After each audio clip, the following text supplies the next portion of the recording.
In 1953, scientists placed rats in water to study how long they could survive. At first, they drowned within minutes. But when the researchers pulled them out, dried them off, and then put them back in, those same rats swam for over 60 hours. Why? Because they had experienced rescue once, and so they believed rescue could come again. That tiny spark of hope turned weakness into unstoppable endurance. Now pause for a moment, because isn't that exactly what happens to us in life?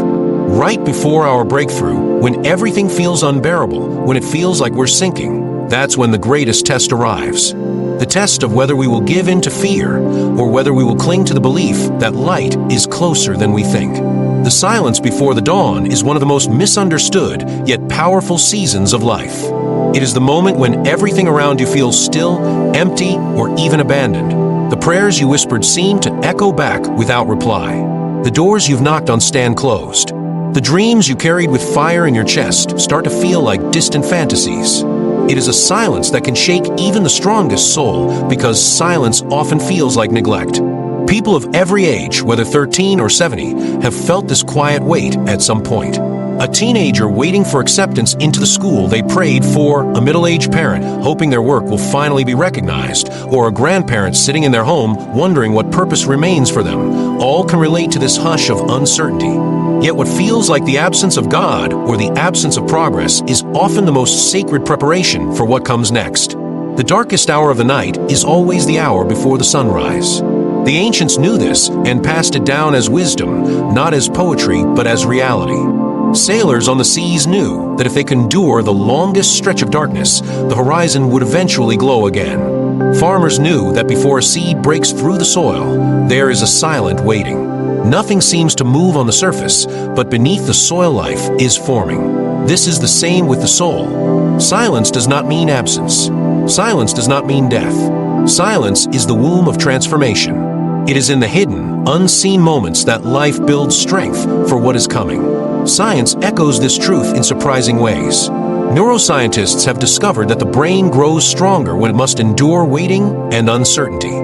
The prefrontal cortex, which is responsible for patience, decision-making, and self-control, lights up during times of delayed gratification. This is why psychologists have long studied the marshmallow test, where children were given 1 marshmallow immediately or 2 marshmallows if they waited. The children who endured the silence of waiting grew up to demonstrate higher success, better health, and more stable relationships. Silence is a teacher. It does not rush. It does not flatter. It simply asks, can you trust what you cannot yet see? When silence comes, fear often whispers the loudest. It tells you that you've been forgotten. It tells you that maybe you misheard the promise, or that you are not worthy of the dream. Fear thrives in stillness because it confuses lack of noise with lack of progress. Yet this is the very test of the soul. The silence before the dawn is not meant to paralyze you, but to prove you. Imagine a runner on the track. The crowd goes silent before the gun fires. That hush is not a rejection of the race, but the sacred pause before the eruption of energy. God works in this way too. His silence is not the silence of abandonment, but the silence of a conductor before the music swells, the silence of an artist before the masterpiece is unveiled, the silence of the soil before the green blade breaks through. Many stories from life remind us of this. There is the story of a man who worked for years on an invention that no one believed in. He poured hours, sweat, and savings into it, and all he received back was silence from investors and friends. Just before he thought of giving up, a single opportunity opened, and his invention changed the way millions live.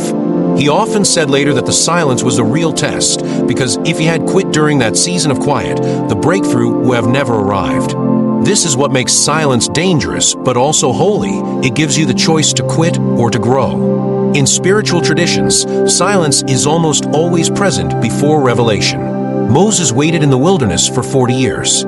Joseph sat in prison forgotten by men before remembered by God. Jesus himself lived 30 hidden years before 3 years of world-changing ministry. There is a divine rhythm at play. Long stretches of quiet preparation, then moments of sudden acceleration. If the silence is rejected, the acceleration cannot be sustained. Just like a tree cannot rush its roots, your life cannot skip the quiet without risking collapse when the storm comes. Silence is also where the body heals. In medicine, doctors know that rest is not weakness, but necessity. Wounds close in the stillness of night. Muscles rebuild not during exercise, but in the recovery afterward. The silence before the dawn is the same for your spirit. It is where the unseen fibers of faith knit themselves together. Without silence, faith is shallow. With silence, faith takes root deep enough to hold against the winds. Think of a teenager who trains for a sport. They show up to practice daily, even when the coach is silent and no applause greets them. Their body aches and their mind doubts, yet they persist. One day, the silence gives way to breakthrough, and the same student who once felt invisible becomes the athlete others admire. It was not the applause that made them strong. It was the silence. For adults in the workforce, the silence before the dawn may appear as long stretches of unnoticed labor. You pour yourself into projects, and it seems no one cares. Yet research on mastery shows that it takes 10,000 hours of practice to become excellent at anything. Those hours are usually silent, unseen, unrewarded. But when the dawn comes, people call it talent or luck. In truth, it was the discipline to endure silence that prepared the breakthrough. Older generations know this truth in ways the young cannot yet see. A grandmother who prays night after night for her family may hear nothing for years. Then one day, a grandchild's heart shifts and the family legacy changes forever. The years of quiet prayer were not wasted. They were seeds watered in silence that bore fruit in time. Silence before the dawn is also a psychological reset. When everything goes quiet, the mind is forced to confront itself. Distractions fall away, and what remains is the raw self, your fears, your hopes, your unresolved wounds. This confrontation is painful, which is why many avoid silence. We drown it out with noise, screens, endless activity. Yet it is in the stillness that we discover who we truly are. Psychologists call this metacognition, the ability to think about our thoughts. It is in silence that we can reframe fear as growth, reframe doubt as opportunity, reframe waiting as strengthening. The dawn always arrives, but not all endure the silence to see it. That is the tragedy of many lives. Some give up in the night, never knowing how close they were to light, breaking over the horizon. A young artist throws away their brush just before their work would have been seen. A dreamer walks away from the business just before the deal was signed. A student abandons their studies just before the breakthrough of understanding. Silence separates those who faint from those who finish. Spiritually, the silence before the dawn is God's way of asking, "Do you trust me without evidence?" Faith is easy when miracles flash daily. Faith is tested when heaven seems still. This is the final exam of trust. It is not meant to punish, but to refine. Just as fire purifies gold, silence purifies faith. When you can love God without hearing His voice, when you can keep walking without seeing the road, when you can keep praying without feeling immediate results, then you have entered the realm of true faith. This test is not easy. The silence can last days, months, even years. Yet every person who has ever achieved something remarkable can trace their journey back to a season when nothing seemed to move. Those who endure that season often speak of it later with reverence. They realize it was in the silence they became who they were meant to be. Without that season, they would have crumbled under the weight of success. With it, they became unshakable. So if you find yourself in the silence right now, do not despise it. Do not curse it. Let it teach you. Let it strengthen you. See it as the dark canvas on which the first strokes of dawn will appear. Trust that silence does not last forever. Trust that what feels like emptiness is fullness waiting to be revealed. Trust that the God who holds galaxies together has not forgotten your name in the quiet night. The silence before the dawn is the threshold. Once crossed, nothing looks the same. The sun rises, the horizon glows, and you realize the quiet was never wasted. It was shaping you into someone who could carry the light. The weight of trials is often the most misunderstood gift in human life. People instinctively recoil when hardship presses against them, as though pain itself is proof of divine rejection. Yet those very weights pressing down are often the clearest evidence that the soul has been entrusted with strength. A weak branch does not hold heavy fruit, just as a shallow foundation does not carry tall walls. Only what is strong is chosen to bear weight. Trials are not signs of weakness, but invitations into deeper resilience. There is a natural law written into the world that strength cannot exist without resistance. Muscles are sculpted not in comfort, but in tension. A. Runner's lungs expand through strain. A climber's grip grows firm by clutching against rock. If the human body was never tested, it would remain frail. So it is with the spirit.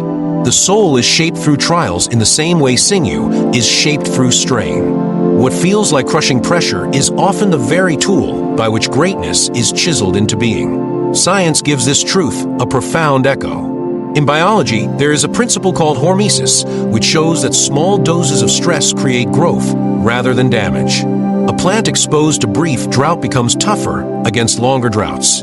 The immune system that battles minor infections develops defenses against greater ones.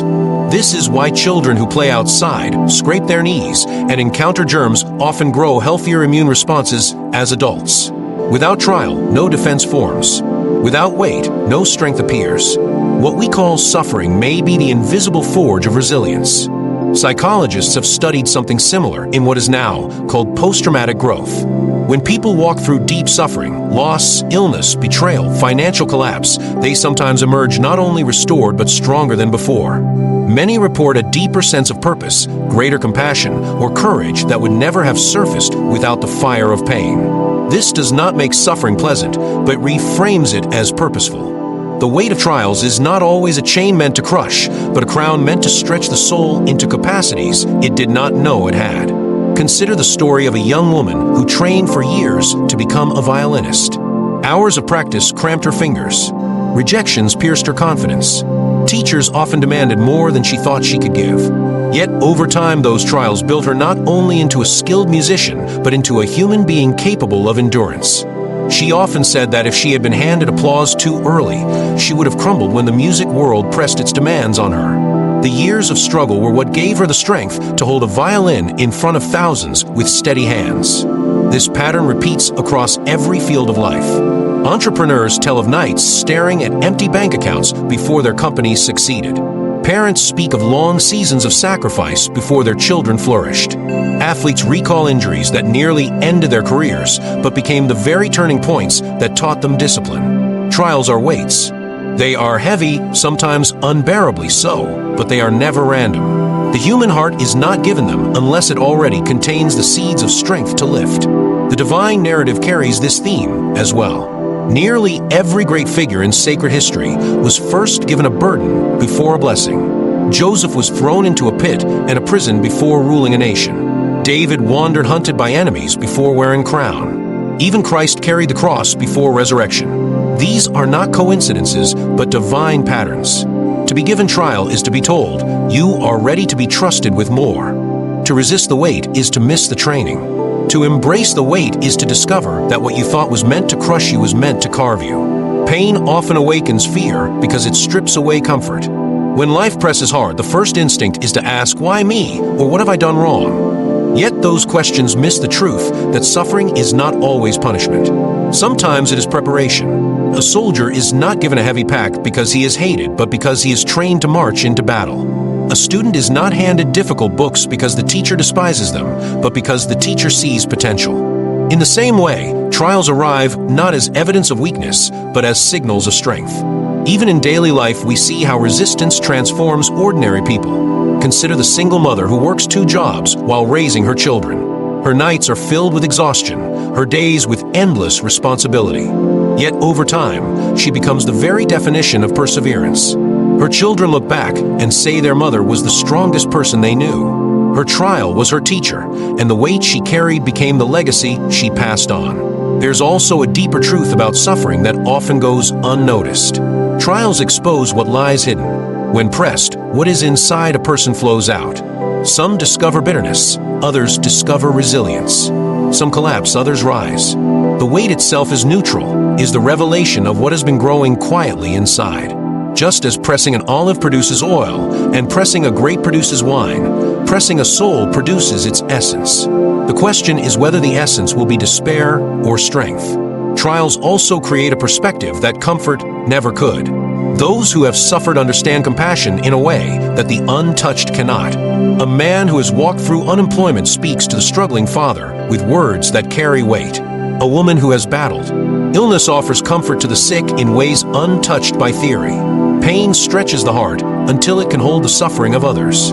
Without the weight of trials, empathy would remain shallow. With them, it becomes deep enough to heal. Even in science, this principle holds. Bone density increases when bones are placed under stress.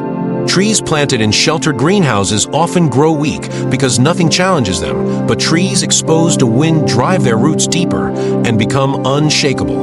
Astronauts in space, free from gravity's weight, lose muscle and bone strength because without resistance the body deteriorates. Life without trial is life without strength.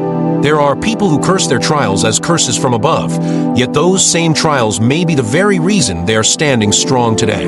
The heartache that broke you taught you endurance. The rejection that wounded you taught you independence. The betrayal that shattered you taught you wisdom. Every scar has the power to become a story of strength if it is carried with perspective. The greatest victories often feel unbearable before they arrive. A student studying late into the night may feel the weight of exhaustion, yet years later they wear the success of knowledge. A worker enduring grueling hours may feel crushed, yet years later their perseverance places them in leadership. What feels like punishment often reveals itself as preparation once time has passed. Children often resist chores, thinking them unfair weights, until they grow and realize those small responsibilities train them for adulthood. Adults resist hardships, thinking them unfair burdens, until they look back and realize those very hardships prepared them for opportunities they could never have handled otherwise. The weight of trials has always been proof of strength, but only those who keep walking discover the truth. Trials carry another hidden gift. They strip away illusions. In ease, it is easy to believe we control everything, that comfort is permanent, that plans will unfold neatly.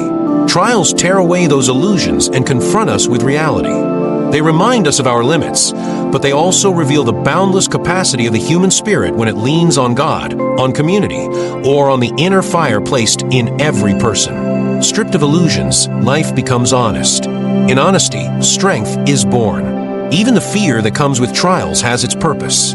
Fear tells us something precious is at stake. Fear sharpens focus, heightens senses, and calls forth courage. Without fear, there would be no bravery, only ease. Trials call fear to the surface, so courage can finally reveal itself. Without trials, courage would remain a theory. With them, it becomes a living fire. This is why those who have endured much often shine with a quiet authority. They do not boast loudly because their strength was not won cheaply. They carry dignity in their scars. They walk with the calm of someone who has lifted heavy weight and discovered they did not break. That calmness draws others because it is rare. Strength forged in fire cannot be faked. It radiates from within. The weight of trials is not chosen by anyone. No one wakes up longing for betrayal, sickness, or failure.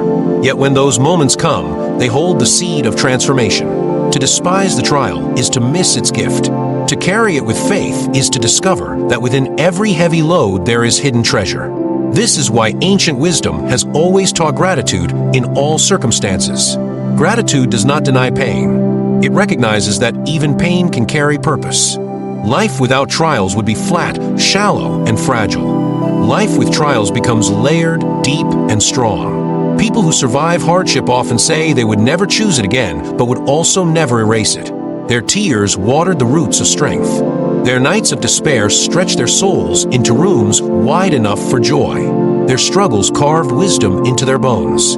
If you are carrying weight right now, know this. The heaviness is not proof that you are weak, but that you are trusted with more than you realize. The very pressure you feel is the evidence that something within you is being drawn out. Just as the body adapts to every new weight with greater strength, so the soul adapts to every trial with greater resilience. What feels like crushing now may one day become the very story you tell to inspire others. When dawn breaks after the longest night, the morning carries a sweetness that easy days never know. When relief comes after heavy burdens, gratitude is deeper than it would have ever been without the trial. When strength appears after seasons of suffering, it is unshakable because it was forged in fire. Trials are not curses. They are confirmations. They are proof that you are strong enough to bear more than you once thought possible. They are weights that do not break you, but prove you. They are the divine signature written into the heart of those chosen for greater things. Fear has a way of standing at the threshold of every significant moment in life. It does not politely step aside when destiny calls. It blocks the doorway like a gatekeeper, demanding proof of courage before you can step forward. Anyone who has walked into a new chapter knows this truth. Right before you make the decision that will change everything, fear rises taller than ever. It whispers reasons to turn back. It paints the future in colors of disaster. It shouts louder than faith because fear understands that if you take that step, it loses its power forever. Think of the first time a child learns to ride a bicycle. Before the pedals turn with freedom, there is trembling. The ground looks threatening, the wobble feels unbearable. Fear says, you will fall. Yet the only way to conquer it is to push forward, to risk the fall, and to discover that balance lives on the other side of courage. That small moment repeats itself in every stage of life. Fear always arrives at the doorway, and courage always waits just past it. People often believe fear is proof that they should stop. They misinterpret the pounding heart, the shaky hands, and the restless thoughts as signs of failure. But those very symptoms are evidence that something meaningful is at stake. Fear only shows up when the step matters. No one trembles over trivial choices. The body does not race when you choose what socks to wear. Fear reserves its presence for the moments that carry weight. The proposal, the audition, the diagnosis, the resignation letter, the leap of faith is not the enemy of growth. It is the signal that growth is near. Psychologists have long studied the biology of fear. When a human senses danger or uncertainty, the brain triggers the amygdala, which floods the body with adrenaline. The heart beats faster, breathing quickens, muscles tense, senses sharpen. This response once helped our ancestors run from predators or survive threats. Today, it often activates not when a lion prowls, but when life asks us to step into the unknown. The body reacts as though death itself is coming, when in reality, it is often an invitation to transformation. Fear feels like a warning, but it may be the body's way of saying, pay attention, this moment matters. Faith and fear often walk side by side.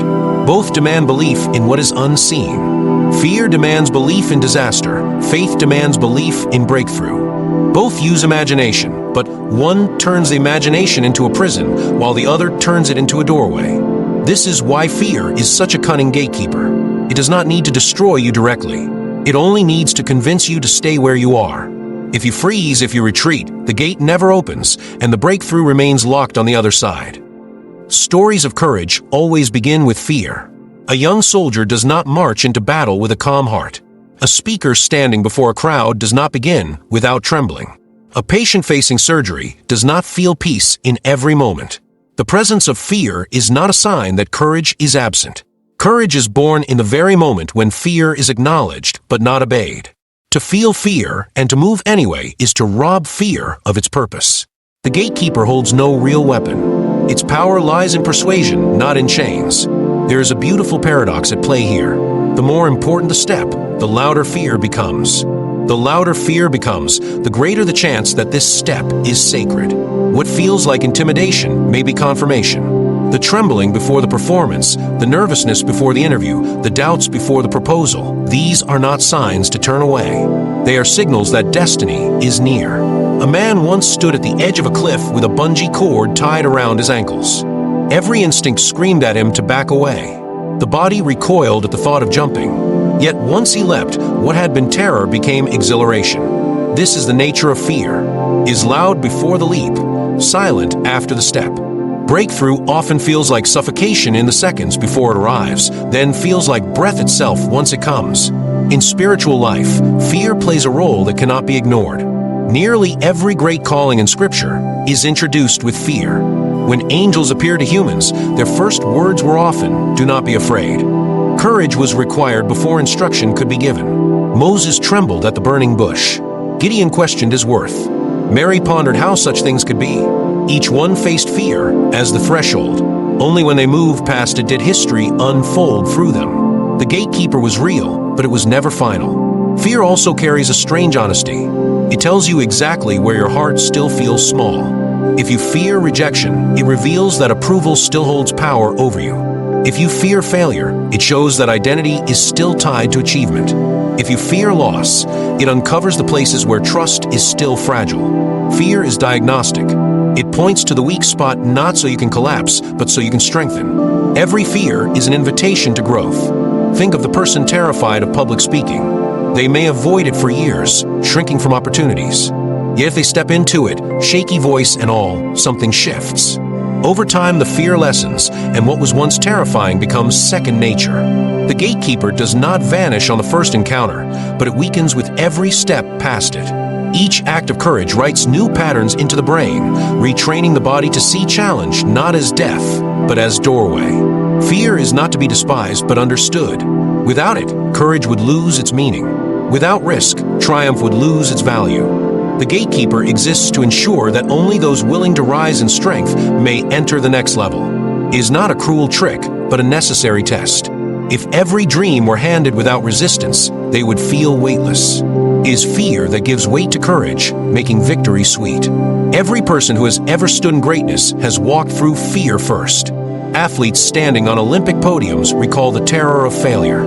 Leaders who shape nations recall nights of dread. Parents raising children recall moments of trembling at the unknown. Yet none of them stayed at the gate. They walked forward, and fear was forced to step aside. The lesson is clear. Fear does not mean stop.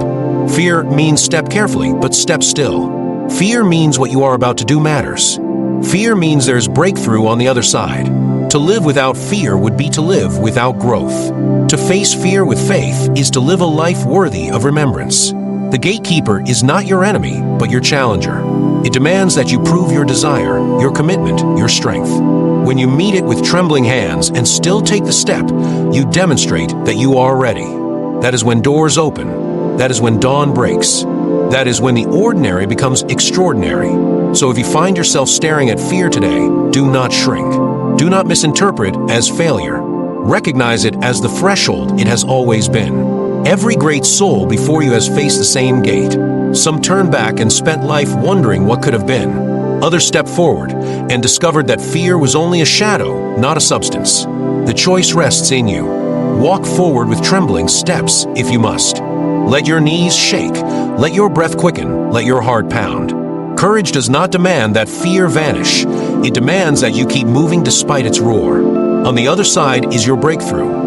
The gatekeeper cannot hold you unless you hand it the keys. The keys belong to you. The moment you walk through, fear falls silent. And in that silence, you will know you were always stronger than you realized. Loss has a way of disguising itself as the end when in reality, it is often the beginning. It feels like collapse, like something precious has been taken and will never return. People grieve jobs, relationships, health, opportunities, and dreams that seem to slip from their fingers. In the moment it feels final, like the door has slammed shut and left them on the wrong side. Yet hidden within what looks like loss is often the very soil where gain is waiting to grow. A tree that is pruned looks wounded. Branches lie scattered on the ground.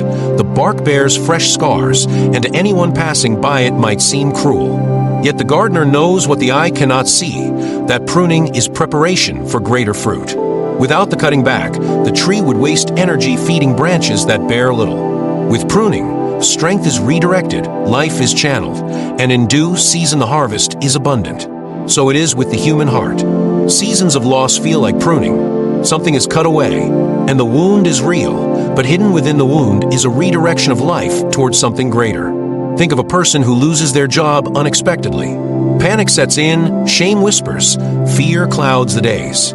Yet years later, they look back and say that was the very moment that pushed them to start the business they were always meant to create. What looked like destruction was hidden construction. What felt like collapse was hidden birth. This pattern repeats again and again across lives of every background.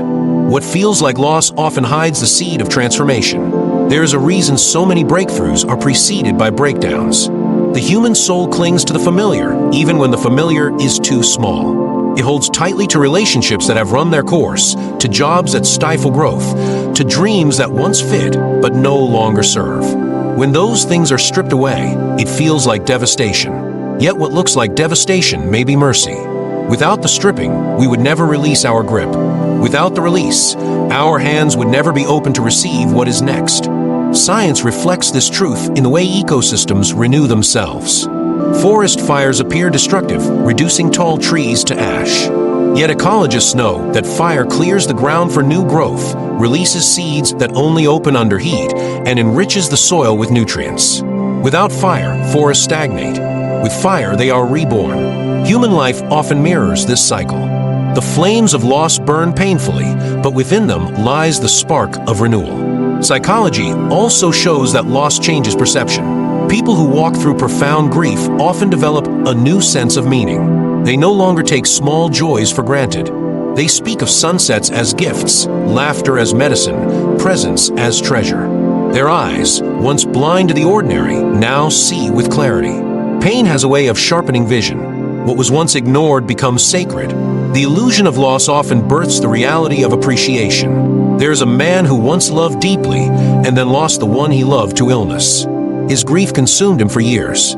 Yet out of that grief, he began to write letters to others who were grieving, letters filled with compassion he had never known before. Those letters spread, touched thousands, and built a community of healing. He often said he would give anything to have avoided the pain, yet he could not deny that his greatest contribution to the world was born out of the ashes of loss. His wound became his witness. Divine wisdom speaks of this often. What is taken is sometimes the very thing holding us back. What is closed is sometimes protection from what would have harmed us. What is lost is sometimes only the wrapping around a deeper gift. Faith asks us to trust that the unseen pattern is larger than our momentary vision. From the human eye, it looks like loss. From eternity's eye, it may look like pruning for fruit. Children understand this in small ways. A child cries when their toy breaks, certain that joy is gone. Yet not long after they receive something new, something greater, something that grows with them, the broken toy fades into memory. Adults are not so different. Jobs break, relationships end, plans fall apart. We cry because we cannot yet see the replacement. Yet time has a way of showing that what felt like ruin was only room-making. There are times when the illusion of loss is so strong it blinds people for years. They replay the moment, wishing it could be undone, unable to see what has grown quietly in its shadow. Then one day they awaken to realize that what they have become could never have existed without that loss. They see strength where there was once fragility, compassion where there was once pride, courage where there was once fear. They realize they have not been diminished, but remade. This is why so many people, when reflecting on their lives, say that their hardest moments became their turning points. The illness that stripped away energy taught them to value health. The failure that shattered their pride taught them humility. The heartbreak that tore their soul taught them love that was deeper, not shallower. What felt like subtraction was addition in disguise. Fear makes loss look permanent. Faith reframes it as transition. The truth often lies somewhere in between. Some things truly do end, never to return. Yet endings are rarely barren. They are thresholds. A student graduates and feels the loss of childhood security, only to discover the gain of adulthood freedom. A parent watches their child leave home and feels the loss of presence, only to discover the gain of friendship in a new form. A worker retires and feels the loss of purpose, only to discover the gain of rest and legacy. Every ending carries seeds of beginning. Nature teaches this rhythm relentlessly. The seed falls into the ground and appears to die, yet that death is the only way it becomes a tree. The caterpillar dissolves in its cocoon, losing its very form, yet that loss is the only way it becomes a butterfly. The tide pulls back, leaving shorelines bare, yet that retreat is the only way the waves return with fullness. Loss is written into the very structure of renewal. People often pray for gain but resist the loss that precedes it. They want resurrection without the tomb, harvest without the plow, dawn without the night. Yet such things do not exist. The illusion of loss is the gate through which gain must pass. The soul that refuses to walk through it remains stuck, clutching what no longer serves. The soul that accepts it discovers treasures it never imagined. There is something humbling about loss. It strips away control. It forces the admission that we are not masters of everything. In that humility, space opens for wisdom. In that emptiness, space opens for new filling. The cup that is already full cannot receive. The cup poured out, though painful, becomes ready for fresh water. The most dangerous part of loss is not the event itself, but the despair it can bring. Despair whispers that nothing good will ever come again. It says the pain is permanent, the emptiness eternal. Yet history and testimony across generations argue otherwise. Again and again, people have found life after what felt like death. Again and again, communities have rebuilt after devastation. Again and again, individuals have smiled after years of tears. Despair tells lies. Endurance reveals truth. There are people who live their entire lives clinging to what was taken, unable to open themselves to what could be given. Their eyes remain fixed on the closed door, blind to the open one beside it. Others choose differently. They grieve fully, acknowledging the reality of loss, yet they lift their eyes to see what new thing might grow. That choice is the difference between bitterness and rebirth. Every culture has stories of rebirth through loss. Ancient myths speak of gods who die and rise, crops that wither and return, heroes who descend into darkness and emerge renewed. These stories persist because they mirror human experience. Loss is never the final word. It is the soil in which gain takes root. So when life strips you, when something you thought permanent crumbles, do not assume it is the end. Allow yourself to grieve, for grief is holy. But do not stop there. Watch for the hidden beginnings. Listen for the quiet invitations. Trust that what looks like ruin may be the foundation of renewal. The illusion of loss is strong, but it is only an illusion. Behind it waits the truth of growth. What is gone may never return in the same form, but what comes may carry a beauty you could never have imagined. The job lost may become the dream pursued. The relationship ended may lead to self-discovery. The health challenge may spark a deeper appreciation for every breath. Loss always carries pain, but pain always carries possibility. When you stand in the ashes of what once was, remember that ashes fertilize soil. When you stand at the grave of what has ended, remember that graves are also gardens. When you feel stripped bare, remember that trees shed leaves only to bloom again. Nothing is wasted. Nothing is without purpose. What looks like loss may be the disguise of your greatest gain. Faith is not something you hold in your head like an idea. It is not something you memorize like a fact in a textbook. Faith is breath. Faith is movement. Faith is the fire inside a human being that pushes them to take a step even when the ground looks invisible. People talk about wanting breakthroughs, about wanting transformation, about wanting the next chapter of their lives to open. Yet the door they are waiting for does not open by chance. It opens with the key of faith. Without faith, every opportunity looks like a wall. With faith, every wall begins to look like a door. Think about a person learning to walk across a tightrope. At the start, their legs shake, their heart pounds, their brain screams that they will fall. If they listen only to fear, they never leave the platform. If they listen to faith, even a small whisper of it, they take that trembling step. Something powerful happens in that moment. The step itself teaches balance. The body adapts, the rope responds. That first step is always the hardest, yet it is the step that makes the second possible. Faith works the same way in life. You rarely see the full picture. You rarely get proof in advance. Faith is the act of stepping when everything inside says stay still. Science has studied this and confirmed what the ancients knew long ago. People who believe in something greater than themselves, whether it is God, destiny, or a deep sense of meaning, consistently show higher resilience in times of trial. Psychologists call it the resilience factor. When people have faith, they can endure suffering longer, recover faster, and find meaning in the darkest nights. Faith literally changes the chemistry of the brain. Neuroplasticity shows that belief reshapes pathways, creating stronger networks of hope. Where despair shuts down possibilities, faith lights them up. Is not a vague spiritual feeling, is a force that transforms the way your brain interprets reality. Faith is not blind. People misunderstand this. Faith does not mean closing your eyes to the storm and pretending it does not exist. Faith means seeing the storm in all its fury and still believing there is a shore beyond it. A pilot flying through turbulence does not deny the shaking of the plane. They trust the instruments. They trust the destination. That is faith. It is not denial. It is direction. This is why breakthroughs so often come only when a person refuses to give up. Faith is not tested in moments of comfort. Faith is tested in the midnight hours when every option seems exhausted. A person battling illness and clinging to one more treatment step, that is faith. A student who has failed twice and still sits for the exam again, that is faith. A parent who keeps praying for a child gone astray, believing there is still a way home, that is faith. These acts do not guarantee outcomes in the exact form people expect, but they guarantee that the soul refuses to sink into despair. And in that refusal, breakthroughs are born. People often confuse faith with optimism. They are not the same. Optimism is hoping the weather will be good tomorrow. Faith is preparing the soil even when the clouds are dark, because you trust the rain will come. Optimism is fragile. It crumbles when disappointment strikes. Faith digs deeper. It persists when optimism dies. It does not collapse because faith is not built on circumstances, it is built on conviction. Think about history's great breakthroughs. Every major invention, every great discovery, every leap of progress began with someone who had faith that the unseen could become real. The Wright brothers had faith that heavier-than-air machines could fly. Thomas Edison had faith that light could be harnessed in a filament. Civil rights leaders had faith that justice could triumph over oppression.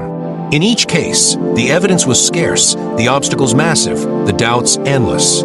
Yet faith gave them currency to keep investing effort again and again until the breakthrough came. Psychologists often study grit, the ability to keep going despite setbacks. What they find is that grit is powered by belief. People with faith in the value of their goal are far more likely to persist when obstacles rise. Without that belief, people give up at the first barrier. With it, they push through the 100th. Faith is the difference between walking away and walking forward. There's a divine mystery in faith as well. Faith draws possibilities out of the unseen. Spiritual teachers across time have pointed to this.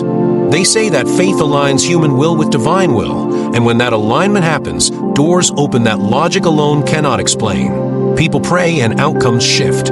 People declare hope and opportunities appear. People act in boldness and resources emerge that were invisible before. Faith seems to bend the fabric of reality toward those who hold it. Skeptics dismiss this, but countless testimonies across centuries tell the same story. Something moves when faith is present. When people face God's final test before breakthrough, it rarely looks glamorous. It looks like silence. It looks like doors locked. It looks like prayers unanswered. It looks like exhaustion. That is the furnace where faith is forged. Not when everything flows, but when nothing moves. If faith survives that furnace, it comes out unbreakable. And with that unbreakable faith, the breakthrough is no longer a matter of if, but when. Fear will always argue against faith. Fear says, stop now. Protect yourself. Stay small. Don't risk it.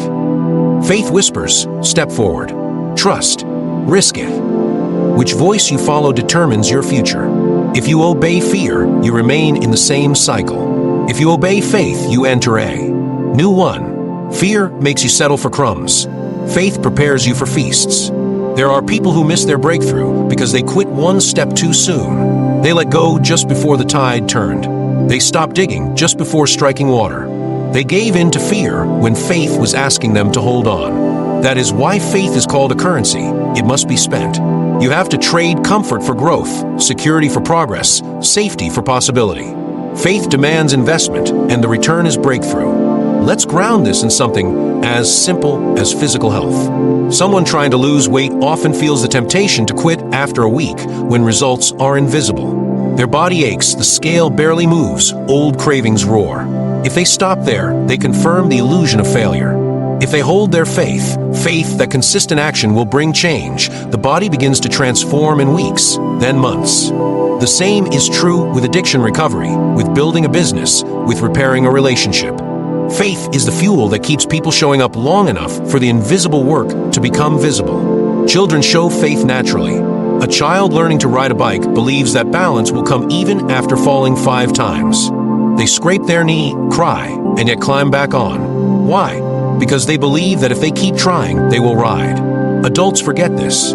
We fall once or twice and declare the dream dead. Children keep the faith until the breakthrough comes. Perhaps wisdom is not growing out of that kind of faith, but returning to it. There's a story of a farmer who kept digging for water. His neighbors stopped after 10 feet, 20 feet, 30 feet. The farmer kept digging, kept sweating, kept believing. At 60 feet, he struck a spring. When others saw the water flow, they called him lucky. He laughed. It was not luck. It was faith with a shovel. That is what breakthrough looks like. Is rarely handed down from the sky. Is carved out by those who refuse to stop digging. The question is not whether people have faith.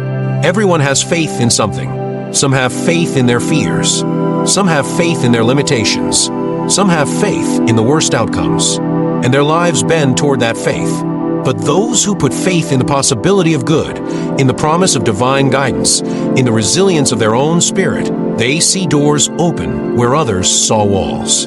They rise where others stayed down. They find water where others found dust. Faith as the currency of breakthrough does not mean life becomes easy. It means you are equipped to keep moving through what is hard.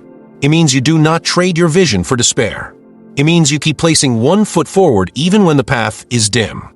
It means you pay the price of persistence because you trust the reward is real. And again, those who pay with faith receive what they were walking toward. When you think of your own life, ask yourself this: where have you stopped short because faith ran out? Where did you give up because fear was louder? Where did you decide the story was over when in fact you were only in the middle of the chapter? Those places are not final graves. They are pause journeys. Pick them up again with faith. Pick up the pen and keep writing. Pick up the dream and keep pursuing. Pick up the prayer and keep speaking. Faith is not dead unless you bury it. Keep it alive, and it will bring you to your breakthrough. Breakthrough is often misunderstood. People think of it as the prize at the finish line, the treasure waiting at the end of a dark tunnel. They imagine it as something outside themselves, something to be collected like a medal or a trophy. But true breakthrough is not about receiving a reward.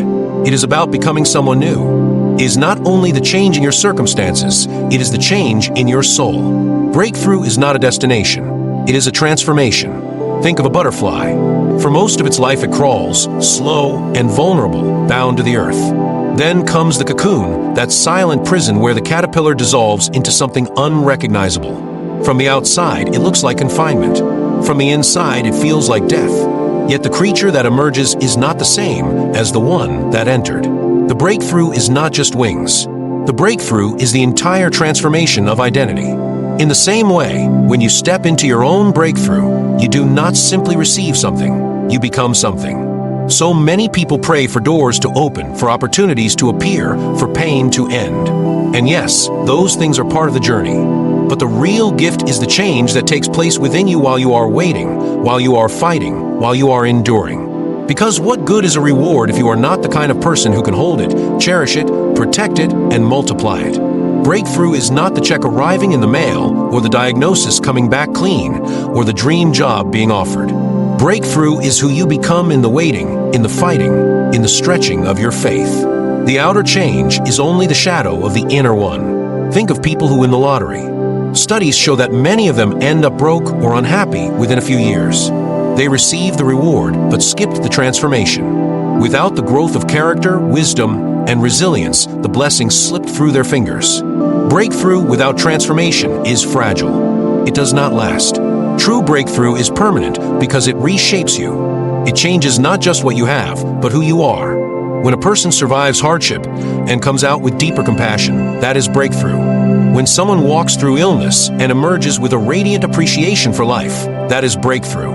When a relationship shatters and the broken heart learns to love in a healthier, freer way, that is breakthrough. The outer story may look like victory, but the inner story is the true revolution.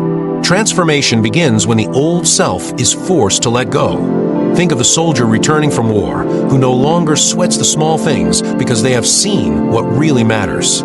Think of the parent who has buried a child and, through unthinkable pain, has developed the ability to comfort others in ways that pierce deeper than words.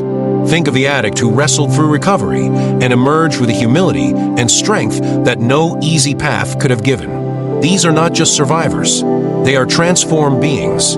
Their lives shine differently. Their presence carries weight. That is the essence of breakthrough. There is a reason ancient stories describe heroes who go on journeys not just to win treasures, but to return changed. The treasure is never the true prize. The hero always returns wiser, braver, more compassionate. The gold may be lost or stolen, the crown may pass to another, but the transformation within the hero cannot be undone. That is the real breakthrough, the self that was hidden until trial called it forth. Psychology affirms this. Researchers studying post-traumatic growth have found that many people who endure profound suffering often experience not only recovery, but growth beyond their previous baseline. They emerge with stronger relationships, a clearer sense of purpose, and a deeper appreciation of life. Pain refines them. Struggle shapes them. They discover strengths they never knew they had. What looked like destruction became rebirth.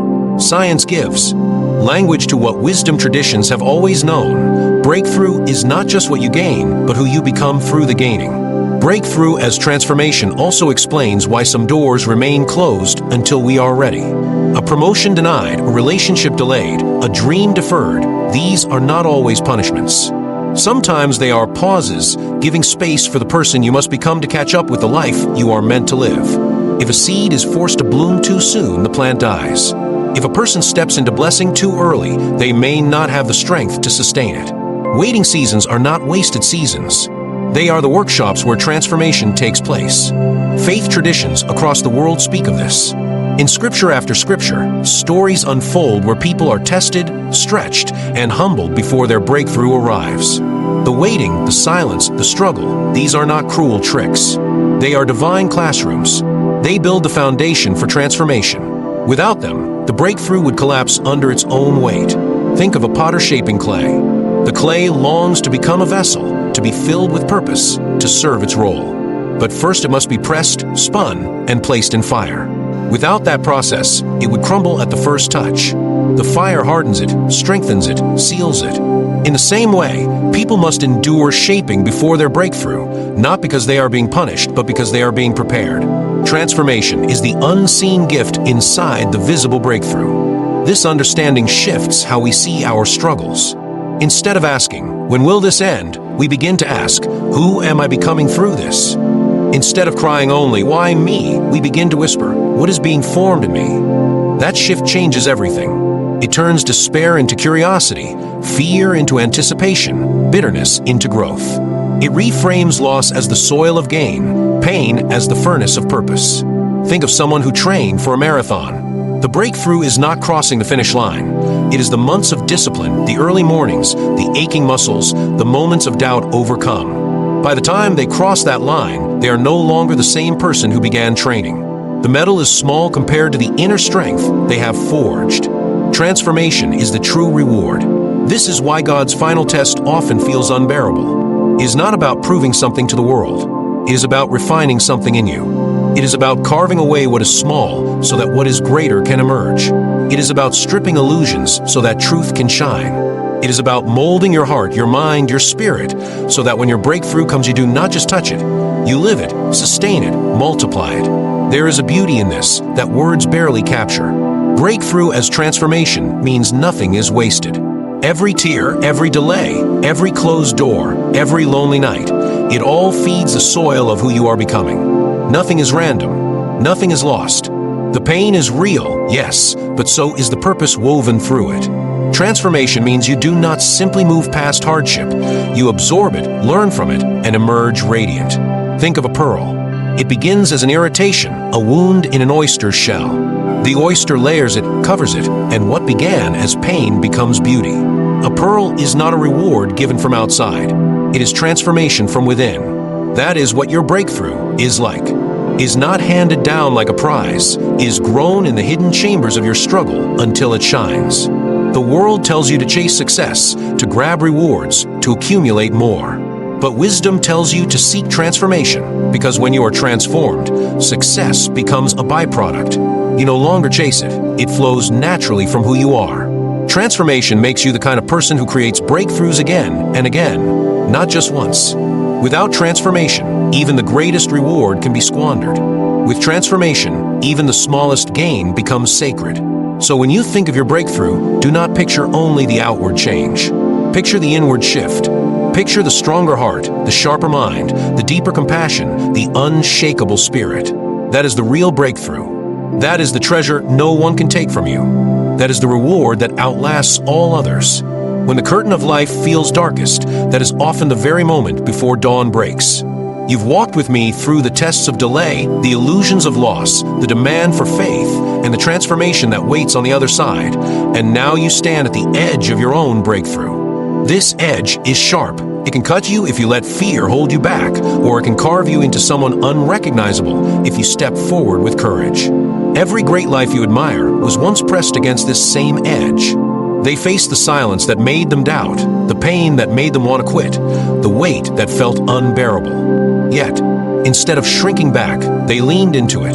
They let the fire refine them, and when the moment came, they stepped through. That is why their stories echo across generations, not because life was easy, but because they rose in the face of difficulty. Right now you carry that same choice: to stay in the cocoon or to spread your wings, to hold on to the ashes or to see the garden hidden within them, to believe the lies of fear or to trust the whisper of faith.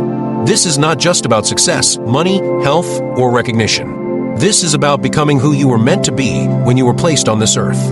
The final test before your breakthrough is never meant to destroy you, is meant to reveal you. And when you walk through it, shaking, sweating, maybe even afraid, you will not walk out the same.